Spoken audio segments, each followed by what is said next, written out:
Yo también voy a hacer patria diciendo que, bueno, yo estoy encantada de estar aquí porque mis padres son de Cáceres, así que, bueno, de un pueblo de Deleitosa.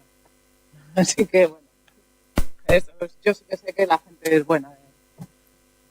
Muy bien. Bueno, yo soy profesora de la Universidad Carlos III de Derecho Procesal, también soy mediadora. Me formé como mediadora en el Colegio de Abogados de Madrid, porque había hecho la tesis en proceso de familia en su día. Y bueno, pues decidí formarme más y me fui a Estados Unidos, ¿no? He sido visiting scholar, profesora visitante en Harvard durante 6 meses para aprender más sobre cómo hacían mediación y cómo la vinculaban al proceso y cómo trabajaban los abogados en el mundo de la resolución de conflictos en el año 2007.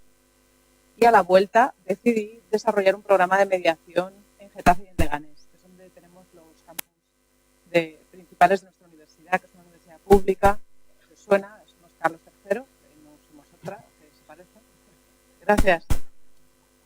Bueno, con todo mi cariño, ¿no? Pero, entonces, bueno, nosotros desde el año 2009 intentamos ayudar a los vecinos de esas localidades, ¿no? Y yo he buscado financiación de forma heroica, yo creo, ¿no? Con la Unión Europea, ayuntamientos, para que los mediadores puedan cobrar. Porque al principio sí que trabajamos de una forma voluntaria y luego a los 2 años o así, pues ya cuando la gente tenía experiencia necesitaba también ser reconocida, sobre todo ese reconocimiento, no tanto ya la cuestión económica, pero bueno.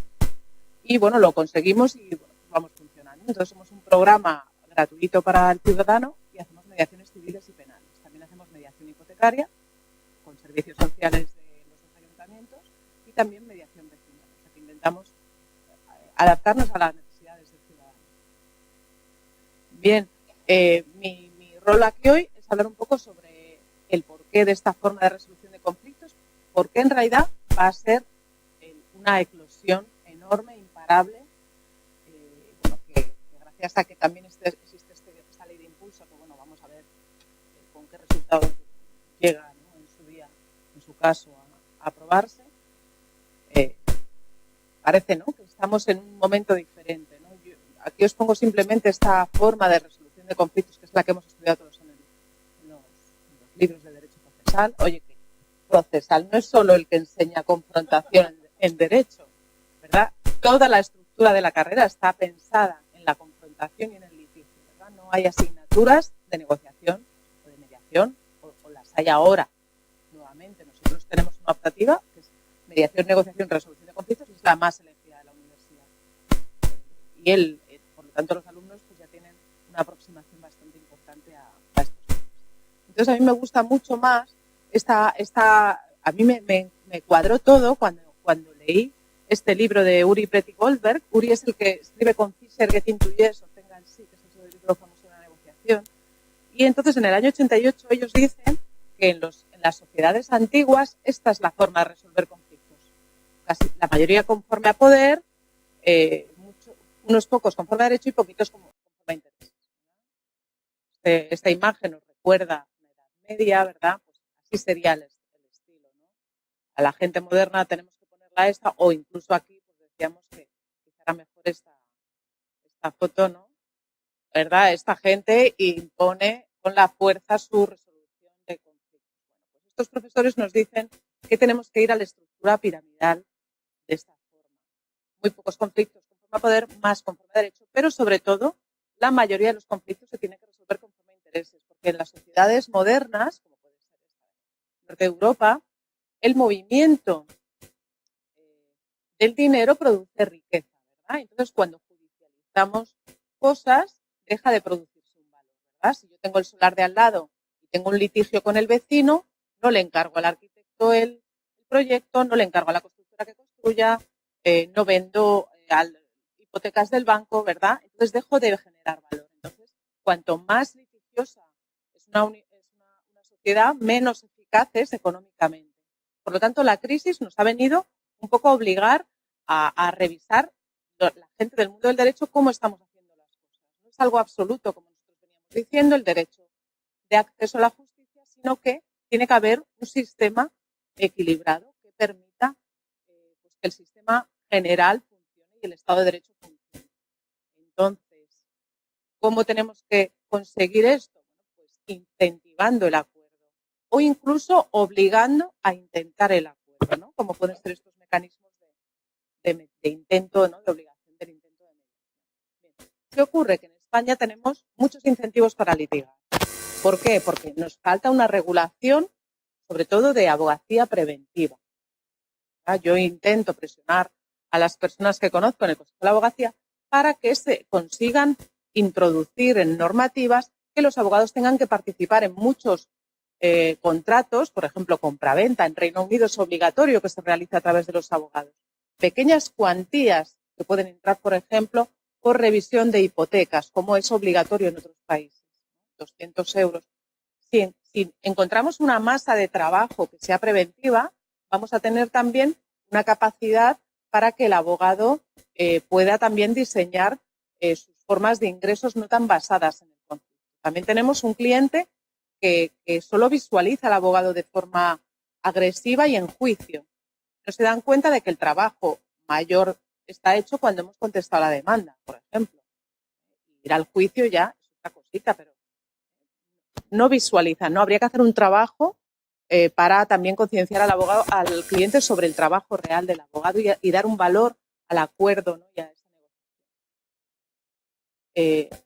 Aquí os pongo, por ejemplo, como si fuera un codiguito, así que hace una sombra, para recordar el artículo del profesor Manukin, al que tuve el honor de conocer también en Harvard, que se titula Negociando a la sombra del derecho. Es un artículo que hace en el año 79 con el profesor Hauser y que nos dice que a través del análisis económico del derecho es mucho más eficaz que las partes lleguen a un acuerdo, a que se ha forzado este acuerdo sobre ellos. Es un artículo sobre derecho de familia, ¿no? Y en los años 70 ellos ya reflexionan sobre esta cuestión. Nosotros estamos en otro momento histórico, ¿verdad? Igual que ahora me voy a referir a la conferencia Pound, ¿no? Que se produce en el año 76. Entonces estamos viendo que hay un cambio de ciudadano, ¿no? Se ha referido a ello. El ciudadano del siglo XXI ya no simplemente pide el derecho, la libertad, lo tenemos asumido, ¿verdad? Sino que pide eficacia, pide satisfacción y al servicio público de justicia también se lo pide. Bien. ¿Qué ocurre entonces en los años 70? Pues que se elabora ese nuevo paradigma de justicia que nosotros adoptamos ya en el siglo XXI. ¿Por qué lo adoptamos y por qué se produce entonces en Estados Unidos? Bien, ellos en los años 70 hacen una reflexión sobre dónde va a estar Estados Unidos, el sistema de justicia, en el año 2000. Y hacen una gran conferencia que reúne a toda la abogacía, ya a la judicatura, fiscalía, etc. Es la famosa conferencia Pound, que hace honor al profesor Pound, que a principios del siglo XX había hecho una conferencia que fue un cataclismo. Era un profesor, era el decano de Nebraska y luego fue a Harvard, y este es un profesor en el año 1907. Hizo una conferencia, como si fuera nuestra Consejo General de la Abogacía, y en esa conferencia dijo que el abogado tenía que cambiar su actitud litigante, que tenía que ser una parte del sistema de justicia. Es una revolución. Allí algunos abogados se levantaban coreándole y otros se iban enfadados, ¿no? Pensemos en principios del siglo XX, la abogacía estadounidense, ¿no? La alta burguesía, ¿no? Pues esa conferencia es tan importante que la traen y pasa a llamarse así la conferencia del año 1976. Y en esa conferencia, el profesor Sander, que es este que está arriba en la foto, hace lo que en resolución de conflictos llamamos el Big Bang de la resolución de conflictos, que es su conferencia diciendo que el conflicto tiene que llegar y que se tiene que enviar por la puerta adecuada, por la puerta de mediación, por la puerta del juez, por la puerta de conciliación, por la puerta de arbitraje. Esa es la idea, ¿no? Hasta ahora se interpretaba, o hasta hace poco se interpretaba ese concepto como multipuertas, pero hoy se reinventa, digamos, y se habla de métodos adecuados de resolución de conflictos. Es lo que ya dijo el profesor Sander en su día. A lo mejor no le hicimos demasiado caso, pero hoy nos damos cuenta. El Consejo de Europa, desde las resoluciones que hace a finales del siglo XX, ya lo está diciendo. Los estados tienen que introducir la mediación. Están introduciendo ese concepto, quizá el modelo bipuertas, ¿no? Que hablamos a veces, Y por fin, gracias a que estamos en la Unión Europea, nos obligan a tener mediación en nuestros sistemas, a lo cual nos resistimos, porque los juristas somos conservadores de las situaciones, ¿verdad? De hecho, estudiamos la carrera más antigua, ¿no? Seguimos teniendo derecho siglos y siglos después, ¿no? Entonces, somos un grupo conservador que no nos gusta demasiado el cambio. Pero el cambio, como decimos con los taxis, que es un tema muy delicado, ¿no? Nos tenemos que adaptar a las necesidades del ciudadano del siglo XXI. Y estas son eficacia, y estas son adecuación. Y la adecuación no puede ser como la que hemos realizado hasta ahora, una adecuación procesal, hablando de diferentes procedimientos. Tenemos que convertir al abogado en la piedra de toque del sistema de justicia. Tenemos que darle un paso más. O sea, ya no como el profesor Sander que hablaba del secretario judicial que repartía por las puertas, es el abogado, para que realmente se respete esa idea de que resolvamos los conflictos a través de los intereses a la sombra del derecho, sabiendo lo que dice la ley, sabiendo lo que puede decir el tribunal, sabiendo lo que dice la jurisprudencia, pues necesitamos un cambio. Necesitamos un cambio de mentalidad, un cambio de paradigma absoluto. ¿Cómo hacemos ese cambio? Pues ese abogado tiene que adquirir capacidades negociadoras, tiene que saber usar los métodos adecuados de resolución de conflictos, tiene que saber diagnosticar a las personas cuando viene cuál es la vía que tienen que utilizar, ¿verdad? Y ese abogado tiene que saber negociar y no negociar por posiciones. Yo creo que probablemente Ana luego nos hable un poco sobre las posiciones y los intereses, ¿no? Los abogados sabemos negociar por posiciones y además se ha referido Ana a ello. Nos entrenan durante la carrera no a escuchar, sino a lo que nosotros vamos a decir, ¿verdad? Tenemos, digamos, una desviación profesional que nos impide un poco, o sea, quizá la podemos reubicar, ¿no? Y a veces ser litigantes y a veces ser negociadores y a veces usar la mediación y otras veces usar el arbitraje. Bueno, pues el método que sea más adecuado dependiendo de la materia, de las circunstancias del momento, de la capacidad económica, los marcos temporales, etc. Esto es una de las cosas que necesitamos introducir, ¿no? En la formación del abogado y en su visión, pero también, por supuesto, esa cuestión económica del incentivo y también estamos trabajando desde varios organismos para estudiar los incentivos económicos al acuerdo para el abogado, ¿no? Tanto en la justicia gratuita como en el resto de los mecanismos, ¿no? Que por ahí quizá va a ser una de las pistas más importantes, ¿no? Aquí tenemos un esquemita de métodos de resolución de conflictos y están basados en intereses algunos y otros basados en derecho. Es verdad que el derecho es muy importante, es nuestra carrera, la que hemos estudiado casi todos los que estamos aquí, pero en realidad superior al derecho es la justicia. De hecho, este grupo al que se refería Ana antes, que es GEMME, la Asociación de Magistrados Europeos para la Mediación, pues la sección de España, su web se llama Mediaciones Justicia. En España han sido principalmente los jueces los impulsores desde abajo de esta forma adecuada de resolución de conflictos, porque se daban cuenta de la inadecuación de muchos de los casos que estaban gestionando y que se estaban perdiendo oportunidades y que no se estaba satisfaciendo a los ciudadanos. Bien. Multipuertas, ¿qué puertas hay más? Conciliación, MEDAR, ¿verdad? Esa mezcla entre arbitraje y mediación, evaluación imparcial de experto, que queremos que se implante respecto de las cuestiones técnicas, por ejemplo, aparejadores o arquitectos, derecho colaborativo, que es esa forma que trabajamos también desde la abogacía para los divorcios, pero también para el ámbito dispositivo en general, en muchos ámbitos, y gestionamos como un proceso fuera de los tribunales con expertos, a veces experto contable, mediador, coaches, etc. Bien, lógicamente todos los mecanismos de resolución de conflictos tendrán que respetar los elementos básicos vinculados al proceso debido, sobre todo cuando estemos trabajando con mediación intrajudicial, ¿no? Que es lo que hoy nos ocupa principalmente, ¿no? Entonces, pues, ¿quién tiene que prescribir ese método adecuado? Pues principalmente el abogado, pero si hemos entrado ya en el tribunal, pues probablemente el juez o incluso el secretario judicial, bueno, el Estado de la Administración de Justicia, o el fiscal incluso en el caso penal, a lo mejor en el futuro. Por ahora, normalmente es el juez de instrucción o juez de lo penal. Bueno, pues habrá que valorar cuándo es adecuado, ¿no? Dependiendo de la materia, capacidad de las partes, intereses comunes, ¿no? Por ejemplo, ese interés tan importante de los menores, ¿verdad? Y los abogados pues tienen que tener formación, pero también tienen que tener incentivos para llegar a acuerdos. Es un elemento bastante interesante. Bueno, es verdad que muchas veces vamos a tener un problema con el abogado contrario, ¿no? Porque pensamos que nosotros somos súper negociadoras, pero ellos no son muy racionales, ¿no?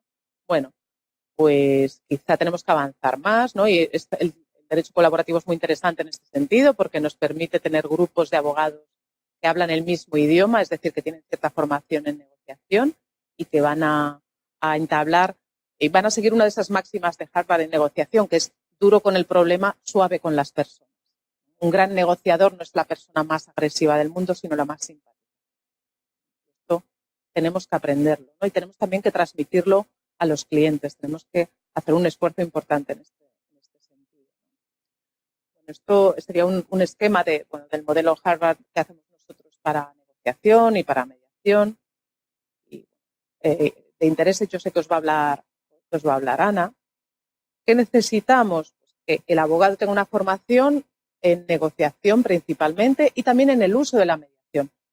Yo creo que el abogado, la abogacía española, ha hecho un esfuerzo económico enorme y de tiempo y de esfuerzo en formarse como mediadores. Muchos de estos abogados no van a ser mediadores, pero van a saber usar la mediación. Ya con esa desconfianza inicial que podría haber hace 10 o 15 años, un poco disminuyendo, ¿no? Pero muchos van a poder ser mediadores, lógicamente. Las leyes en el futuro van a establecer sí o sí la mediación obligatoria, el intento de mediación. Ya veremos cómo. Ojalá pronto, ojalá con una dotación económica y, por supuesto, en todo sistema de obligatoriedad tendrá que estar el abogado asesorando a la parte. Otra cosa, voy a decir aquí una cosa un poco revolucionaria, que no sé si alguien me va a matar algún día, pero yo defiendo que tenemos que acabar con el divorcio de mutuo acuerdo con una sola representación. Tenemos que pasar a una representación de cada uno, tanto de procurador como de abogado. Y tenemos que luchar por ello. Bueno, a lo mejor, no sé, nos matan por ahí otra gente, no lo sé. Pero ahí está la cuestión, ¿no? Esta es una cuestión, o sea, necesitamos defender adecuadamente los intereses de los clientes. Y, por lo tanto, esto se va a hacer. Debemos conseguir esa idea del abogado colaborativo. Ese es el abogado, o colaborativo con C minúscula, digamos, un abogado que sepa negociar y que haga en condiciones ese acuerdo para llevarlo al mutuo acuerdo.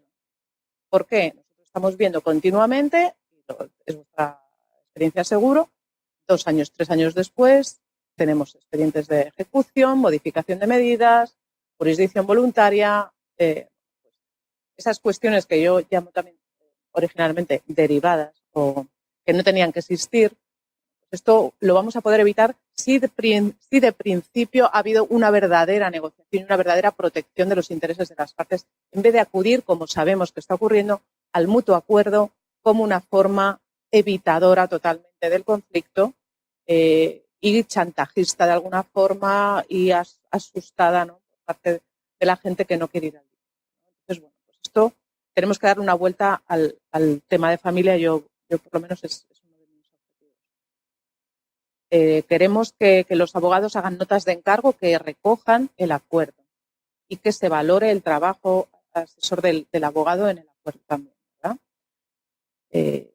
Y, lógicamente, bueno, pues también el abogado tendrá que hacer un esfuerzo en cuanto a comprensión de los intereses y también a desvinculación emocional con el cliente.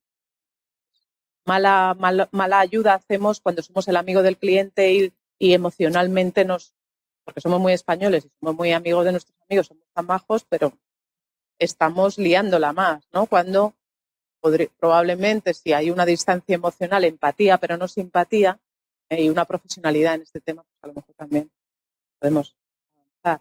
También quería transmitiros una idea que, bueno, muchos de vosotros sois expertos mediadores, pero otros a lo mejor es la primera vez que os acercáis a la mediación. Hay muchísimas formas de trabajar la mediación. Nosotros creemos que un buen mediador tiene, igual que un abogado sabe utilizar varios procedimientos, un mediador también. Entonces puede hacer una mediación facilitativa, que es esas mediaciones en las que hay mucha distancia entre las partes y el mediador, y puede haber una mediación más evaluativa, en la que el mediador se involucra un poquito en evaluar el asunto, ¿no? Y me estoy refiriendo a, por ejemplo, a la mediación hipotecaria. Es un tipo de mediación evaluativa, en la que el mediador tiene que saber de tema hipotecario para orientarse, ¿verdad?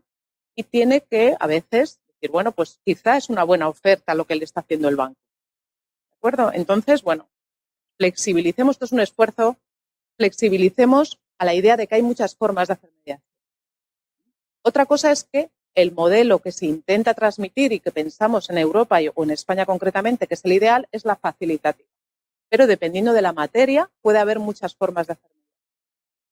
Entonces, pues los abogados también tenemos que aprender a identificar esas diferentes formas de hacer mediación por si nos interesa o no que ese mediador haga la mediación. Por ejemplo, en general, los abogados no queremos mediadores directivos. Para decir al cliente lo que tiene que hacer ya estamos nosotros, ¿verdad? Entonces, buscaremos normalmente un mediador facilitativo. Tenemos que aprender a preguntar cosas al mediador para saber si es el mediador adecuado. Por ejemplo, yo en Madrid a veces, hablando sobre este tema, les digo a los abogados, tienes que preguntar, ¿eres facilitativo o evaluativo o directivo? Si te dicen, mejor, por ejemplo, no lo uses, ¿no? A este mediador, porque a lo mejor ni se ha enterado, ¿no? De que existen estas formas de trabajo y a lo mejor es súper directivo. Porque, ojo, muchos mediadores son manipuladores, son directivos intentando ser facilitativos. No, yo no le digo a las partes lo que tienen que hacer. Hombre, se va a poder de alguna forma, ¿no?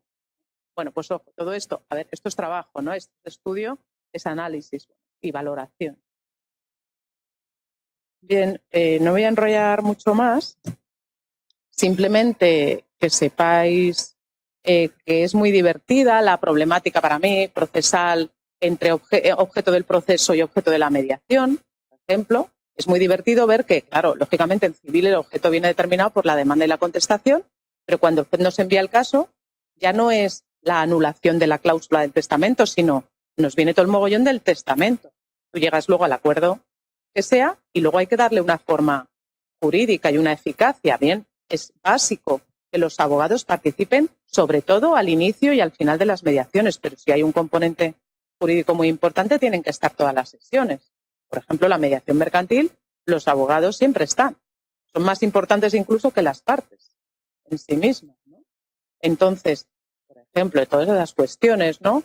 Hay veces que habrá que elevar a escritura pública parte del acuerdo y devolver a la intrajudicial solo lo correspondiente al objeto del proceso. Habrá veces que, por ejemplo, no corresponde al objeto, pero sí tiene elemento de interés público, por ejemplo, en familia, y se puede reconducir dentro del proceso el resultado de la mediación, aunque no fuera exactamente lo de demanda y contestación. Bueno, eso todo es muy divertido para mí y pues tiene también su cuestión económica en relación con los notarios en cuanto a elevas a escritura pública en un documento sin cuantía o no, si es una liquidación, por ejemplo, de una sociedad de gananciales. ¿Estás ahorrando algo a los clientes? No puede ser.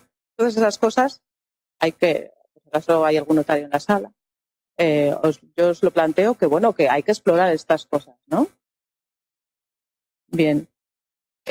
Bueno, el temas penales también es un ámbito muy diferente también de trabajo, de forma de trabajo, cuyo objetivo no es el acuerdo, sino sobre todo la reparación, aunque muchas veces cuando hablamos de delitos leves o responsabilidad civil sí puede estar basada sobre todo en el acuerdo, ¿no? Y es un mundo que también que podríamos hablar muchísimo de ello. Conclusiones, ¿qué necesitamos? Políticas públicas adecuadas, es decir, no simplemente una norma, sino un compromiso económico con establecimiento de servicios, con financiación de asociaciones, lo que sea, pero que garantice el servicio, sobre todo en la intrajudicial y en los métodos, en los ámbitos en los que es muy, muy adecuada. Por ejemplo, familia es clarísimamente un ámbito muy adecuado, ¿no? Como ha explicado Ana, ¿no? Necesitamos una normativa que lo apoye, ¿verdad? En lo posible, ¿no? y tenemos que conseguir un cambio de paradigma en la abogacía. Esto está claro que el futuro va por ahí, ¿no? Y el ciudadano nos lo va a pedir, ¿no? Yo en general también os quiero transmitir que yo creo que tenemos que intentar lo mejor, ¿no? Ayudar a la sociedad, ¿no? No esperar que todo nos venga hecho, intentar tener un poquito de iniciativa, a veces trabajar de voluntarios, como asociación, ¿no? Yo sé que aquí se está haciendo un esfuerzo importante en este sentido, asociaciones de vecinos. El que quiera ser mediador pues tiene que también dedicar tiempo voluntario al principio hasta coger práctica, ¿no? Pero está claro que es un ámbito en el que todos podemos ayudar para conseguir una sociedad mejor. Muchas gracias.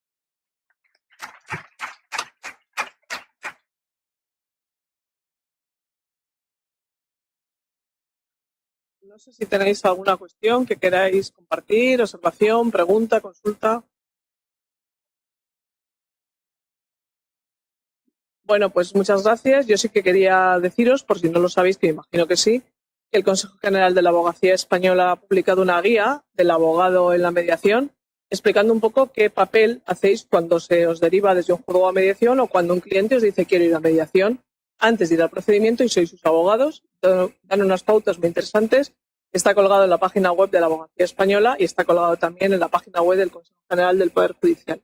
Y para quienes os acercáis por primeras veces al ámbito de la mediación y os apetece un poco ver qué criterios existen a la hora de diagnosticar este diagnóstico hacia la mediación, yo os aconsejo que leáis como cosas muy facilitas, tanto la información que hay en la página web de la Abogacía Española como en el Consejo General del Poder Judicial, como en la Cámara de Comercio de España, que hace varios años hizo, fruto de un proyecto europeo, una especie de guía para diagnosticar qué conflictos deben ir a mediación, conflictos civiles y mercantiles. Entonces, esa guía tiene 3 partes. Una parte es para el juez que deriva, qué diagnósticos, qué criterios puede seguir el juez. Otra es para el miembro de la Cámara de Comercio que tiene un problema, si le conviene o no ir a mediación. Y la última es para los abogados, para que puedan aconsejar o no a sus clientes ir a mediación. Es una especie de cuestionario que va dando distintas pautas de si el conflicto es familiar, sí, no, a lo mejor, etcétera, etcétera. Y a modo de va sumando respuestas positivas, negativas, y debes decir que sí o no al conflicto. Y esa guía, como digo, la ha elaborado ese pequeño manual la Cámara de Comercio de España. Y nada más, muchas gracias a todos. Ahora vais a ver qué es lo que hace un mediador y eso quizá nos permita despejar esos equívocos de muchas veces el abogado que dice yo siempre he hecho mediación, el juez que dice yo siempre he hecho mediación, porque ahora vais a ver lo que hace un mediador y no es una tarea nada fácil. Muchas gracias.